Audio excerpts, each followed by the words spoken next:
ಬಿಸಿ ನೀರಿಗಾಗಿ ಸೋಲಾರ್ ಬೇಡ, ಕರೆಂಟ್ ಬೇಡ, ಗ್ಯಾಸ್ ಬೇಡ, ದೇಶಿ ಬಾಯ್ಲರ್ ಸಾಕು. ಸದಾಕಾಲ ಬಿಸಿ ನೀರು ಬೇಕು ಅಂದರೆ ದೇಸಿ ಬಾಯ್ಲರ್ ಬಳಸಿ. ದೇಸಿ ಬಾಯ್ಲರ್ ಬಳಸುವುದರಿಂದ ನಿಮಗೆ ಮೊಟ್ಟ ಮೊದಲನೇದಾಗಿ ಎಕಾನಮಿ ಸೇವ್ ಆಗುತ್ತೆ, ಹಣ ಉಳಿತಾಯ ಆಗುತ್ತೆ. ದೇಶಿ ಬಾಯ್ಲರ್ನಲ್ಲಿ ನೋಡಿ, ನೀವು ನೋಡ್ತಾ ಇದ್ದೀರಲ್ಲ, ಈ ಬಾಯ್ಲರು ನಿಮಗೆ ಮುಟ್ಟಿದ್ರೆ ಸುಡಲ್ಲ. ಇದು ಸ್ಟೈನ್ಲೆಸ್ ಸ್ಟೀಲು, ಇದು 100% ಸ್ಟೈನ್ಲೆಸ್ ಸ್ಟೀಲು, ಇದು MS ಇಂದ ಮಾಡಿರ್ತಕ್ಕಂಥದ್ದು. ಇಲ್ಲಿ 2 ಹೋಲ್ಗಳನ್ನ ಕಾಣ್ಬೋದು, ಕೆಳಗಡೆ ಅದೇ ತರ 2 ಹೋಲ್ಗಳನ್ನ ಕಾಣ್ಬೋದು. ಈ 2 ಹೋಲ್ಗಳಲ್ಲಿ ಒಂದು ಬಿಸಿ ನೀರು ಬರಲಿಕ್ಕೆ, ಇನ್ನೊಂದು ಏರ್ ಔಟ್ ಆಗಲಿಕ್ಕೆ. ಈ ಕಡೆ ತಣ್ಣೀರು ಹೋಗುತ್ತೆ, ಈ ಕಡೆ ಕ್ಲೀನಿಂಗ್ ಮಾಡಲಿಕ್ಕೆ. ನೋಡಿ, ಇದೆಯಲ್ಲ, ಇದು ಕ್ಲೀನಿಂಗ್ ಮಾಡಲಿಕ್ಕೆ. ನೋಡಿ, ಇದೆಯಲ್ಲ, ಇದು ಬಂದು ತಣ್ಣೀರು ಹೋಗ್ಲಿಕ್ಕೆ. ಇನ್ನು ಇದು ಬಂದು ಇಲ್ಲಿ ನೋಡಿ, ಇಲ್ಲಿ ಸೌದೆ ಹಾಕ್ಬೇಕಾಗುತ್ತೆ. ಇಲ್ಲಿ ಸೌದೆ ಹಾಕುವಂಥದ್ದು, ಇಲ್ಲಿ ಬೂದಿ ಬರುವಂಥದ್ದು, ಇಲ್ಲಿ ಬೂದಿ ಬರುತ್ತೆ.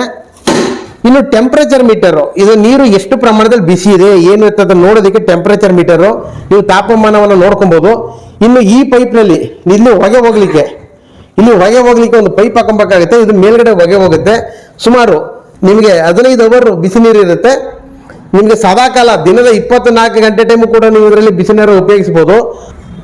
4 ರಿಂದ 5 ಜನ ನಿಮ್ಮ ಮನೇಲಿ ಇದ್ದೀರಿ ಅಂದರೆ 50 ಲೀಟರ್ ಬಾಯ್ಲರು ಸಂಪೂರ್ಣವಾಗಿ ನಿಮಗೆ ಬಿಸಿ ನೀರನ್ನ ಕೊಡೋದಕ್ಕೆ ಹೆಲ್ಪ್ ಮಾಡುತ್ತೆ.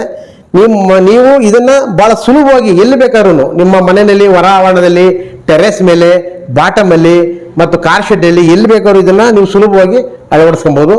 ನಮ್ಮ ದೇಸಿ ಪ್ರಾಡಕ್ಟ್ ಬಗ್ಗೆ ಹಲವಾರು ವಿಡಿಯೋಗಳನ್ನ ನಮ್ಮ ಯೂಟ್ಯೂಬ್ ಚಾನಲ್ ನೋಡ್ಬೋದು. ನಾವಿರ್ತಕ್ಕಂಥದ್ದು KM ದೊಡ್ಡಿ ಟೌನ್, ಮಂಡ್ಯ ಜಿಲ್ಲೆ. ರಾಜ್ಯದ ಯಾವುದೇ ಮೂಲೆಗಾದ್ರೂ ಕೂಡ ಈ ದೇಶಿ ಬಾಯ್ಲರ್ಗಳನ್ನ ನಾವು ಕೊರಿಯರ್ ಮುಖಾಂತರ ನಿಮ್ಗೆ ತಲುಪಿಸೋ ವ್ಯವಸ್ಥೆ ನಾವು ಮಾಡ್ತೀವಿ. ದೇಶಿ ಪ್ರಾಡಕ್ಟ್ ಯೂಟ್ಯೂಬ್ ಚಾನೆಲ್ಗೆ ಸಬ್ಸ್ಕ್ರೈಬ್ ಆಗಿ, ನಮ್ಮ ಇನ್ಸ್ಟಾಗ್ರಾಮ್ ನಲ್ಲಿ ನಮ್ಮನ್ನು ಫಾಲೋ ಮಾಡಿ, ಎಲ್ಲರಿಗೂ ಶೇರ್ ಮಾಡಿ ಅಂತ ಕೇಳ್ಕೊತೀನಿ. ಎಲ್ರಿಗೂ ನಮಸ್ಕಾರ.